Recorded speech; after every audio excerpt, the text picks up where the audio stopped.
નમસ્કાર દર્શક મિત્રો, @ગુજરાતમાં આપનું સ્વાગત છે। વડતાલમાં શ્રી લક્ષ્મીનારાયણ દેવ ત્રિશતાબ્દી મહોત્સવ ઉજવાઈ રહ્યો છે।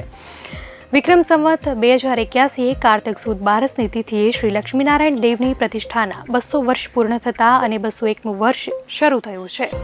આ અવસરે વડતાલના આચાર્ય અને મંદિરના સંતો દ્વારા 8.50 kgથી પણ વધુ પ્યોર સોનાના કાપડમાંથી બનેલા શ્રી લક્ષ્મીનારાયણ દેવ, શ્રી રાધાકૃષ્ણ અને વાસુદેવજીને વાઘા અર્પણ કર્યા છે।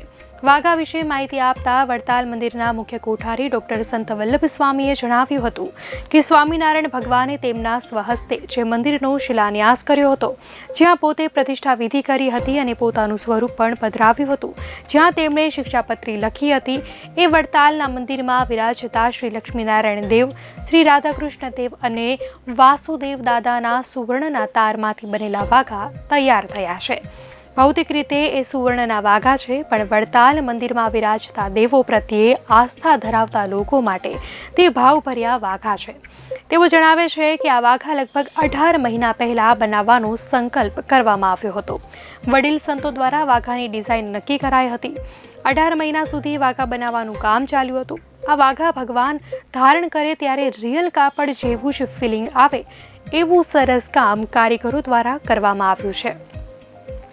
આ વાઘા વિક્રમ સંવત 2081ની કાર્તિક સુદ 12ના રોજ પહેરાવવામાં આવ્યા છે। આ સિવાય જન્માષ્ટમી, રામનવમી, નૂતન વર્ષ અને સમયાના મહત્વપૂર્ણ દિવસોમાં ભગવાનને આ વાઘા પહેરાવાશે। સોનાના તારમાંથી વાઘા બનેલા છે, એટલે કે આમાં કાપડ આવે નહીં। સોનાના તારનું કાપડ બનાવવામાં આવે છે। સૌથી પહેલા તો સોનાને ગાળવામાં આવે અને તેમાંથી તાર બનાવવામાં આવે છે, જેને ચાકડા પર ખાટલાની પાટી ભરીને એ રીતે તાર હાથથી ભરવામાં આવે છે। ચાકડા ભરાયા પછી સોનાના તારથી બોર્ડર બનાવાય છે।